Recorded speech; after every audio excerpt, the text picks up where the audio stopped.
I'm in my 40s and have a twin sister, Emma. We've always been quite different. She has a stable, well-paid career, 2 children, and lives near our parents. I'm a freelance artist who travels frequently, has no kids, and earns a less predictable income. While she stayed close to our hometown, I moved away for my career, but I've always kept in touch and remained close to our family. Our parents always promised that their estate would be divided equally between us. My mother once told me, "You'll always get half of the house," which gave me a sense of stability. However, when Emma had her first child and needed help, our parents sold their home. They decided to give Emma funds for a down payment on a new house and built a small extension on her property to live in so they could assist with childcare. In exchange, Emma agreed to care for them as they aged. I thought this was a risky move, especially since Emma's husband wasn't very supportive, but it was their choice to make. During a global crisis, I hit a low point and confided in my parents about losing all my work. I mentioned the comfort of knowing I'd inherit half the house someday, but my mother calmly replied, "I'm sorry, that money's gone." They had given it all to Emma. I was heartbroken. They suggested I could stay in the extension if I ever needed to, but there was no formal agreement, just reliance on Emma's husband. It felt like I'd been erased from their plans. Years later, my spouse and I stayed in Emma's spare room while preparing for our next trip, and we witnessed how toxic her marriage had become. I urged my parents to secure a legal agreement for their investment, but they told me to stay quiet and be thankful for having a place to stay. That argument was the worst we'd ever had, and it led me to start therapy. My therapist helped me understand that my mother's fear of being abandoned, rooted in her difficult childhood, drives her to favor those who stay close and disregard those who leave. This insight helped, but it didn't justify their actions. Things worsened just before we left Emma's house when she confessed to an affair with a married colleague, James. The situation exploded when her husband caught them on security footage, leading to police involvement. Emma later accused her husband of emotional abuse. I suspect James encouraged her to exaggerate to remove her husband and secure the house for their new life. As the house was set to be sold, my mother promised to make things fair and give me something once they recovered their investment. But when Emma became pregnant with James's child, everyone suddenly praised him, and the fairness promise vanished.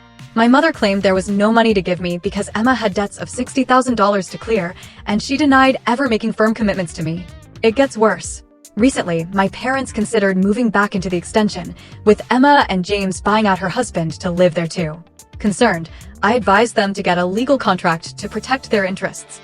They agreed, and my mother even asked if the contract could include something for me if the house were sold after their passing.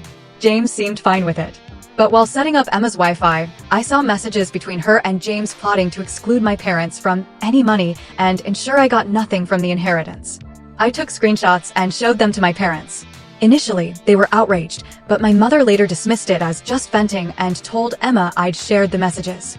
Now Emma wants no contact with me, and my mother told me to drop it. My father still sends casual messages, acting like nothing's wrong. I feel like I've lost my family twice and don't know how to move forward. Was I wrong to read Emma's messages? Not wrong. Your parents have consistently favored Emma and overlooked the unfair treatment you've received. You didn't ruin anything. You exposed the truth that was already there. Their handling of money, favoritism, and boundaries is deeply unhealthy. Keep focusing on therapy and your own well-being. Emma clearly doesn't need your help. She's managing fine on her own. You're not wrong for stepping back. Go no contact to protect yourself. Their love seems conditional, and they may only turn to you if they hit rock bottom, rewriting history to make you feel your pain was imagined. Toxic family dynamics don't change, only their strategies do. At 40, it's time to stop hoping they'll see your worth. Ask your parents directly about their plans. Will they leave everything to Emma? Will they safeguard your share? Sadly, they've chosen her, and you can't change that. Focus on yourself and your spouse. Let Emma care for them in their old age. Update: I know their plans now. My mother sent me a message. We're having a legal document prepared to address the main risks, and we discussed it with Emma and James today. We're satisfied it protects us. We haven't looked at what you sent.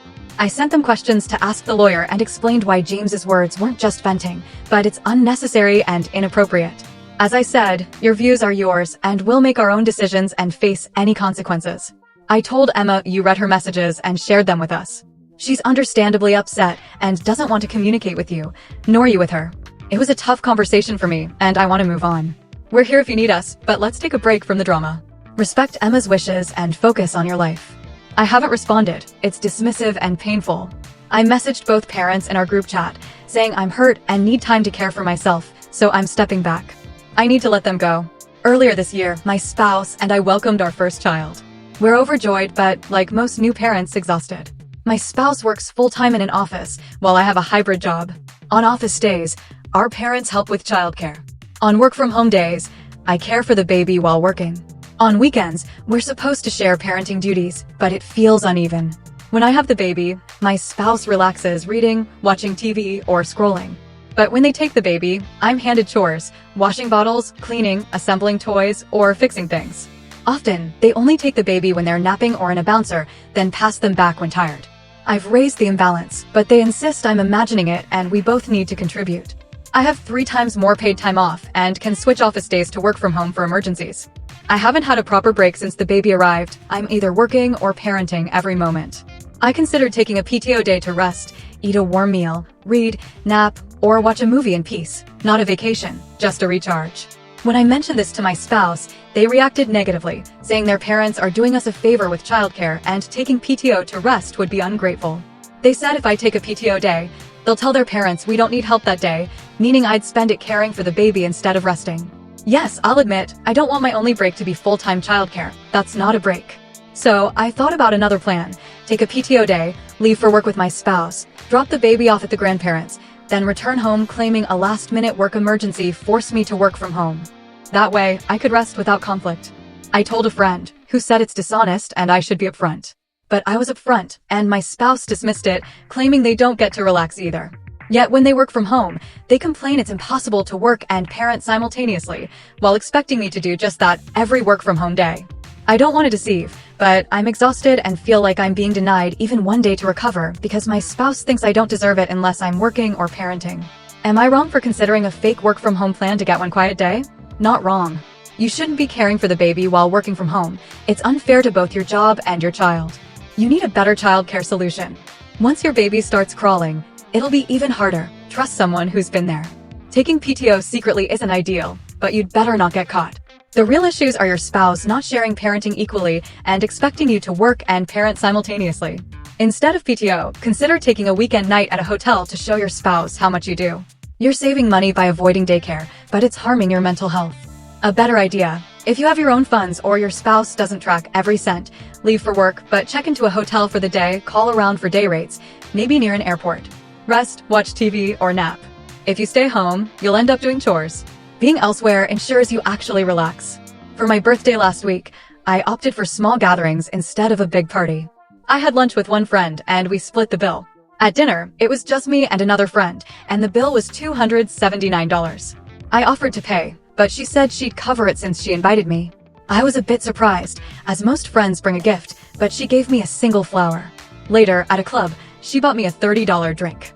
Today, she texted, asking me to send her money for the drink, which felt odd. Am I wrong for feeling uneasy, and what should I do? Just tell her to deduct it from the $139.50 she owes you for dinner. Not wrong.